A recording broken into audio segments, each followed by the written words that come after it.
നമസ്കാരം, മലയാളി വാർത്തയിലേക്ക് സ്വാഗതം. യുക്രൈൻ സൈന്യം 1.5 വർഷമായി പദ്ധതിയിട്ട് നടപ്പിലാക്കിയ ആക്രമണ പദ്ധതി വിജയകരമായി നടപ്പിലാക്കിയതിന് പിന്നാലെ ജാഗ്രതയോടെ ഒരുങ്ങാൻ മുന്നറിയിപ്പുമായി ജർമ്മനി. കഴിഞ്ഞ ദിവസം നടത്തിയ ആക്രമണത്തിൽ റഷ്യയുടെ 34% മിസൈൽ വിക്ഷേപണ ശേഷിയും തകർന്ന് തരിപ്പണമായിരുന്നു. ഇത് പുടിന് വലിയ തോതിൽ നാണക്കേടുണ്ടാക്കിയിട്ടുണ്ട്. ഇതിൽ നിന്ന് കരകയറുന്നതിന് വേണ്ടി പുടിൻ സർവനാശത്തിന് ഒരുങ്ങുമോ എന്നാണ് എല്ലാവരും ഭയപ്പെടുന്നത്. അതായത് റഷ്യ യുക്രൈൻ യുദ്ധം ഇപ്പോൾ വീണ്ടും കലുഷിതമായ ഒരു തലത്തിലേക്ക് പോയിക്കൊണ്ടിരിക്കുകയാണ് എന്ന് സാരം. നാറ്റോ രാജ്യങ്ങൾക്ക് നേരെ റഷ്യൻ യുദ്ധപ്രഖ്യാപനം നടത്താനുള്ള സാധ്യതയുണ്ടെന്ന് തന്നെയാണ് പൊതുവെ വിലയിരുത്തപ്പെടുന്നത്. ജർമ്മനിയുടെ സൈനിക മേധാവി ജനറൽ കാറ്റ്സൻ ബ്രൂയറാണ് നാറ്റോ സഖ്യരാജ്യങ്ങൾ ഇക്കാര്യത്തിൽ ജാഗ്രത പാലിക്കണമെന്ന മുന്നറിയിപ്പ് നൽകിയിരിക്കുന്നത്. 40 വർഷത്തെ തന്റെ സൈനിക ജീവിതത്തിൽ ഇത്തരമൊരു ഭീഷണി ഒരിക്കലും നേരിട്ടിട്ടില്ലെന്നും അദ്ദേഹം ചൂണ്ടിക്കാട്ടി. കഴിഞ്ഞ ദിവസത്തെ യുക്രൈൻ ആക്രമണത്തിൽ റഷ്യയുടെ 2 വ്യോമസേനാ താവളങ്ങളിൽ ഉണ്ടായിരുന്ന നിരവധി പോർ വിമാനങ്ങളാണ് തകർന്ന് തരിപ്പണമായത്. $7 ബില്യൺ നഷ്ടമാണ് റഷ്യക്ക് ഇതിലൂടെ ഉണ്ടായിരിക്കുന്നതെന്നാണ് കണക്കാക്കപ്പെടുന്നത്. ഓപ്പറേഷൻ സ്പൈഡേഴ്സ് വെബ് എന്ന് പേരിട്ടിരുന്ന ഈ ആക്രമണ ദൗത്യം യുക്രൈൻ 1.5 വർഷം കൊണ്ടാണ് പൂർത്തിയാക്കിയത്. 1.5 വർഷത്തോളം നീണ്ട തയ്യാറെടുപ്പ്, അതീവ രഹസ്യമായ ഓപ്പറേഷൻ, ഒടുവിൽ യുക്രൈൻ ഒരുക്കിയ ചിലന്തി വലയിൽ കുടുങ്ങിയിരിക്കുകയാണ് റഷ്യ ഇപ്പോൾ. ഞായറാഴ്ച റഷ്യക്ക് നേരിടേണ്ടി വന്നത് യുക്രൈൻ ഇതുവരെ നടത്തിയ ഏറ്റവും വലിയ ഡ്രോൺ ആക്രമണത്തെയാണ്. നഷ്ടമായത് കോടിക്കണക്കിന് ഡോളർ വിലമതിക്കുന്ന റഷ്യയുടെ ആകാശ കരുത്തിന്റെ പോർ മുനകളായിരുന്നു. യുദ്ധവിമാനങ്ങളും എല്ലാം തന്നെ റഷ്യക്ക് നഷ്ടമായിരിക്കുകയാണ്. റഷ്യയുടെ S-300, S-400 എന്നീ വ്യോമ പ്രതിരോധ സംവിധാനങ്ങളുടെ ശേഷിയും ഇതോടെ സംശയത്തിലായിരിക്കുകയാണ്. റഷ്യയുടെ സുരക്ഷാ സംവിധാനങ്ങളെ എല്ലാം ഭേദിച്ച് രഹസ്യമായി അകത്തുകിടന്ന യുക്രൈൻ ചാരന്മാർ സൈബീരിയയിൽ നടത്തിയ വൻ ആക്രമണം ലോകത്തെ ആകെ ഇപ്പോൾ ഞെട്ടിച്ചിരിക്കുകയാണ്. 117 ഡ്രോണുകളാണ് യുക്രൈൻ ഇതിനായി ഉപയോഗിച്ചത്. റഷ്യ അവരുടെ ആയുധശേഷി ഈയിടെ വർദ്ധിപ്പിച്ച കാര്യം ജർമ്മൻ സൈനിക മേധാവി ചൂണ്ടിക്കാട്ടി. പുതുതായി 1500 ടാങ്കുകളാണ് റഷ്യ നിർമ്മിച്ചത്. 100 കണക്കിന് പീരങ്കി സംവിധാനങ്ങളും റഷ്യയിലെ ആയുധ ഫാക്ടറികളിൽ ഒരുക്കിയിട്ടുണ്ട്. പുതിയതായി നിർമ്മിച്ച യുദ്ധോപകരണങ്ങൾ റഷ്യ യുക്രൈന് നേരെ ആയിരിക്കില്ല ഉപയോഗിക്കുക എന്നതും നാറ്റോ സഖ്യരാജ്യങ്ങൾക്ക്, പ്രത്യേകിച്ച് ബാൾട്ടിക് രാജ്യങ്ങളുടെ മേലായിരിക്കും പ്രയോഗിക്കുക എന്നും കാറ്റ്സൻ ബ്രൂയർ മുന്നറിയിപ്പ് നൽകി. നേരത്തെ യുക്രൈനുമായുള്ള യുദ്ധം കഴിഞ്ഞാൽ പുടിന്റെ അടുത്ത ലക്ഷ്യം ലിത്വാന ആയിരിക്കുമെന്ന് റിപ്പോർട്ടുകൾ പുറത്തു വന്നിരുന്നു. 2029 തന്നെ പുടിൻ നാറ്റോ സഖ്യ രാജ്യങ്ങൾക്കെതിരെ യുദ്ധത്തിനായി ഇറങ്ങുമെന്ന് തന്നെയാണ് പ്രതിരോധ വിദഗ്ധരും കണക്കാക്കുന്നത്. ലിത്വാനിയ, പോളണ്ട്, റഷ്യ, ബെലാറസ് എന്നിവയുമായി അതിർത്തി പങ്കിടുന്ന സുവാൽക്കി ഗ്യാപ്പ് എന്ന മേഖലയിൽ റഷ്യ സൈനിക പ്രവർത്തനങ്ങൾ നടത്തുകയാണെന്ന് നേരത്തെയും വാർത്തകൾ പുറത്തു വന്നിരുന്നു. അതേസമയം നാറ്റോ സഖ്യരാജ്യങ്ങളിൽ പലരും പരസ്പര ശത്രുക്കളായി മാറിയിരിക്കുന്ന സാഹചര്യത്തിൽ റഷ്യ എങ്ങനെ നേരിടുമെന്ന ആശങ്ക ജർമ്മനിയുടെ ഇടപെടലോടെ മാറിയതായി പൊതുവെ വിലയിരുത്തപ്പെടുന്നു. ഫിൻലാൻഡും സ്വീഡനും എല്ലാം ഈ കൂട്ടായ്മയിലേക്ക് വന്നിരിക്കുകയാണ്.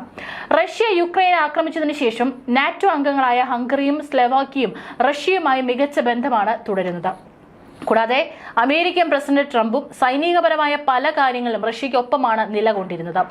യുക്രൈൻ ഇന്നലെ ആക്രമണം നടത്തിയ റഷ്യൻ വ്യോമതാവളങ്ങൾ ആയിരക്കണക്കിന് കിലോമീറ്ററുകൾ ദൂരെയായിട്ട് പോലും അവർക്ക് ഇക്കാര്യം സാധിച്ചത് റഷ്യയ്ക്ക് വലിയ തോതിലുള്ള മാനക്കേടായി മാറിയ സാഹചര്യത്തിലാണ് ജർമ്മനി നാറ്റോ രാജ്യങ്ങൾക്ക് മുന്നറിയിപ്പുമായി രംഗത്തെത്തിയിരിക്കുന്നത്. റഷ്യ യുക്രൈൻ സംഘർഷ മേഖലയിൽ നിന്ന് 4300 കിലോമീറ്റർ അകലെ സൈബീരിയയിലെ ബെലായ വ്യോമതാവളവും പടിഞ്ഞാറൻ അതിർത്തിയിൽ നിന്ന് 2000 കിലോമീറ്റർ അകലെയുള്ള ഒല്യാന വ്യോമതാവളവുമാണ് ഓപ്പറേഷൻ സ്പൈഡേഴ്സ് വെബ് എന്ന് പേരിട്ട ദൗത്യത്തിൽ യുക്രൈൻ സെക്യൂരിറ്റി സർവീസിന്റെ ആക്രമണത്തിൽ ഇരയായത്. യുക്രൈനെതിരെ ദീർഘദൂര മിസൈലുകൾ തൊടുക്കാൻ ഉപയോഗിക്കുന്ന Tu-95, Tu-22 പോർ വിമാനങ്ങളുടെ താവളങ്ങളായിരുന്നു ഇവ. ആണവാക്രമണ ശേഷിയുള്ള 41 പോർ വിമാനങ്ങളാണ് തകർക്കപ്പെട്ടതെന്നാണ് വിവരം. ആക്രമണത്തിന്റെ ചിത്രങ്ങളും വീഡിയോകളും യുക്രൈൻ പുറത്തുവിട്ടു. മുൻ മാസ്ക്, ഇൻകൂടെക്സ്, ബെലായ, ഒല്യാന വ്യോമതാവളങ്ങളിൽ അടക്കം യുക്രൈൻ ആക്രമണം അഴിച്ചുവിട്ടതായി റഷ്യ സ്ഥിരീകരിച്ചിട്ടുണ്ട്. അത്യുജ്വല ഓപ്പറേഷൻ എന്നാണ് സുരക്ഷാ സേന നടത്തിയ ആക്രമണത്തെ യുക്രൈൻ പ്രസിഡന്റ് വ്ളാഡിമിർ സെലൻസ്കി വിശേഷിപ്പിച്ചത്. റഷ്യയ്ക്ക് $700 കോടിയോളം നാശനഷ്ടമുണ്ടായെന്നും റഷ്യ എല്ലാ അർത്ഥത്തിലും ഇത്തരത്തിലൊരു ആക്രമണം അർഹിച്ചിരുന്നുവെന്നും അദ്ദേഹം അറിയിച്ചു. 117 ഡ്രോണുകളും ഓപ്പറേറ്റർമാരും ഉൾപ്പെടെ ആസൂത്രിത നീക്കമായിരുന്നു ഓപ്പറേഷൻ സ്പൈഡേഴ്സ് വെബ് എന്ന സെലൻസ്കി അറിയിച്ചു. 2022 യുക്രൈൻ റഷ്യൻ അധിനിവേശം ആരംഭിച്ചതിന് പിന്നാലെ റഷ്യയെ ലക്ഷ്യമിട്ട് യുക്രൈൻ ഒട്ടേറെ ഡ്രോൺ ആക്രമണങ്ങൾ നടത്തിയിട്ടുണ്ടെങ്കിലും അവയിൽ നിന്ന് തീർത്തും വ്യത്യസ്തമായിരുന്നു ഇന്നലത്തേത്. വ്യോമതാവളങ്ങൾ ലക്ഷ്യം വെച്ച് യുക്രൈൻ അയച്ച ഡ്രോണുകൾ റഷ്യയുടെ 34% ക്രൂയിസ് മിസൈലുകൾക്ക് നേരെ ആക്രമണം അഴിച്ചുവിട്ടതായാണ് യുക്രൈൻ അറിയിച്ചത്. പേഴ്സൺ വ്യൂ ഡ്രോണുകൾക്ക് നേരെ റഷ്യയിലേക്ക് കടത്തിയിരുന്നു. മുന്നിൽ ക്യാമറകൾ ഘടിപ്പിച്ചവയാണ് FPV ഡ്രോണുകൾ. ഈ ക്യാമറകളിൽ നിന്നുള്ള ദൃശ്യങ്ങൾ ഡ്രോൺ പ്രവർത്തിപ്പിക്കുന്നയാൾക്ക് കാണാനും ഡ്രോണിന്റെ നീക്കങ്ങൾ നിയന്ത്രിക്കാനുമാകും. റഷ്യയിൽ എത്തിച്ച ഡ്രോണുകൾ അവിടെ തയ്യാറാക്കിയിരുന്ന ട്രക്കുകളുടെ ക്യാബിന്റെ മേൽക്കൂരയ്ക്കടിയിൽ ഒളിപ്പിച്ചു. നിശ്ചയിച്ച സമയത്ത് റിമോട്ടുകൾ ഉപയോഗിച്ച് ക്യാബിനുകളുടെ മേൽക്കൂര തുറക്കുകയും ഡ്രോണുകൾ പറന്നുയരുകയും ലക്ഷ്യസ്ഥാനത്ത് ആക്രമണം നടത്തുകയുമായിരുന്നു.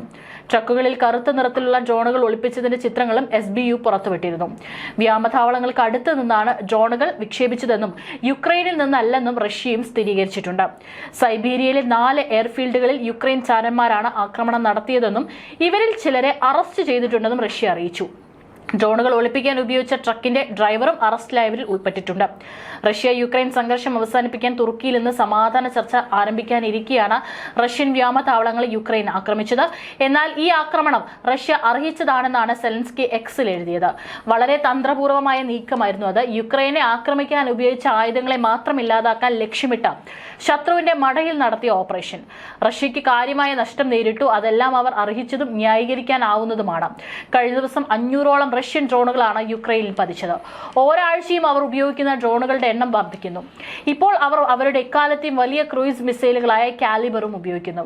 ഞങ്ങൾ ആരെയാണ് നേരിടുന്നതെന്ന് നല്ല ബോധ്യമുണ്ട്. ഞങ്ങൾക്ക് പറ്റുന്നിടത്തോളം പ്രതിരോധിക്കുക തന്നെ ചെയ്യും. ഞങ്ങൾക്ക് ഈ യുദ്ധം ഒരു നിമിഷം പോലും തുടരണമെന്നില്ല. ഞങ്ങൾ വെടിനിർത്തലിന് റഷ്യയെ സമീപിച്ചതാണ്. മാർച്ച് 11 മുതൽ പൂർണ്ണ വെടിനിർത്തലിനുള്ള US-ന്റെ പ്രമേയം ഇപ്പോഴും മേശപ്പുറത്തുണ്ട്. ആളുകളെ കൊല്ലുന്നത് അവസാനിപ്പിക്കാൻ ലോകം മുഴുവൻ പറയുമ്പോഴും യുദ്ധം തുടരാനുള്ള തീരുമാനമാണ് റഷ്യയുടേതെന്നും സെലൻസ്കി പറഞ്ഞിട്ടുണ്ട്. ഏതായാലും ഇപ്പോൾ കനത്ത വ്യോമാക്രമണമാണ് റഷ്യയിൽ റിപ്പോർട്ട് ചെയ്യപ്പെട്ടിരിക്കുന്നത്. ഇനി ഇതിന് എന്തായിരിക്കും റഷ്യ തിരിച്ച് മറുപടി കൊടുക്കാൻ പോകുന്നത് എന്നുള്ളതാണ് ലോകം മുഴുവൻ ഏറെ ആശങ്കയോടെ നോക്കിക്കാണുന്നത്. ഇതുവരെയായിട്ടും റഷ്യ ഇതിനോടൊന്നും പ്രതികരിച്ചിട്ടില്ല. ഒരുപക്ഷെ ലോകം ഭയക്കുന്ന വലിയൊരു യുദ്ധത്തിലേക്ക് പോകുമോ ഇപ്പോഴത്തെ ഈ ഒരു യുദ്ധം എന്നുള്ളതാണ് എല്ലാവരും ഏറെ ആകാംക്ഷയോടുകൂടി തന്നെ അതുപോലെ തന്നെ ഭയത്തോടെയും നോക്കിക്കാണുന്നത്.